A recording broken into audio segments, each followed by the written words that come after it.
Part 3, finding roots and their multiplicities.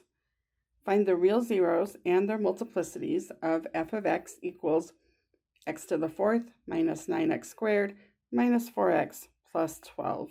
And here are the possible rational zeros, all the factors of 12 divided by all the factors of 1. So we can start trying some.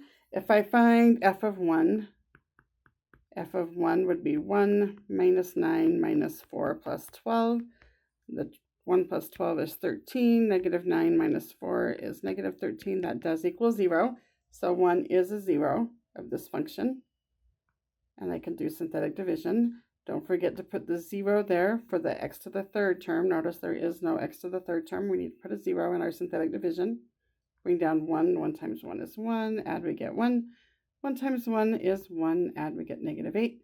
1 times negative 8 is negative 8. We add, we get negative 12. And 1 times negative 12 is negative 12. Add, we get 0. So 1 is one of our zeros. We know that.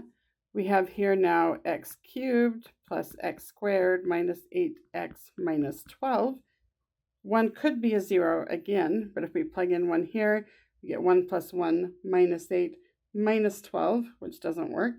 If I plug in 2, I would get 2 cubed, which is 8, plus 2 squared, minus 8 times 2 minus 12. That's not equal to 0 either.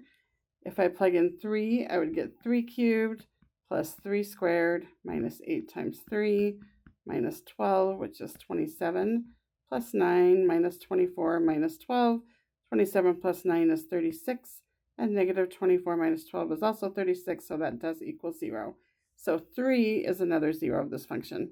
I'm going to go up here, and I'm going to do synthetic division with 3, and this time I'm going to use the 1, 1, negative 8, negative 12. Bring down the 1. 3 times 1 is 3. Add, we get 4. 3 times 4 is 12. Add, we get 4. And 3 times 4 is 12. Add, we get 0. So 3 is another 0. Now what we're left with is x squared plus 4x plus 4. And this does factor into x plus 2 squared. So negative 2 is another 0. Negative 2 has multiplicity 2 because that was x plus 2 squared. The other two zeros, 1 and 3, have multiplicity 1. Let's try one more example. Determine the real roots and state the multiplicities of g of x equals x to the fourth minus 11x cubed plus 42x squared minus 68x plus 40. And here are the possible rational zeros here. We could start trying these ones. If I try 1, I get 1 minus 11 plus 42 minus 68 plus 40, and that does not equal 0. I could try 2. If I plug in 2, then I would have 2 to the fourth minus 11 times 2 cubed plus 42 times 2 squared minus 68 times 2 plus 40, and that does equal 0. So 2 is one of our zeros. I'm going to do synthetic division. We have no missing terms here, so I can just write our coefficients. Bring down the 1. 2 times 1 is 2. Add, we get negative 9.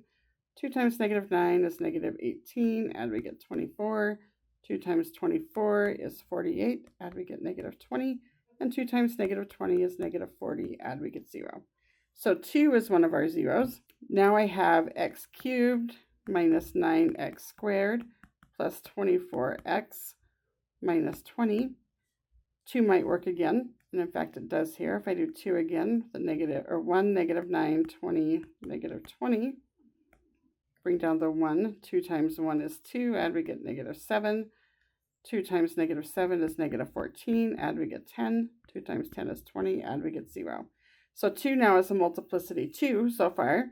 Now I have x squared minus 7x plus 10. And I can factor that to x minus 2 and x minus 5. So 2 actually ends up being multiplicity 3. We did 2 times with the synthetic division, and then one of our other factors was x minus 2. And then we have 5 as another 0, which is multiplicity 1. If we were to factor this polynomial, we would have x minus 2 cubed times x minus 5.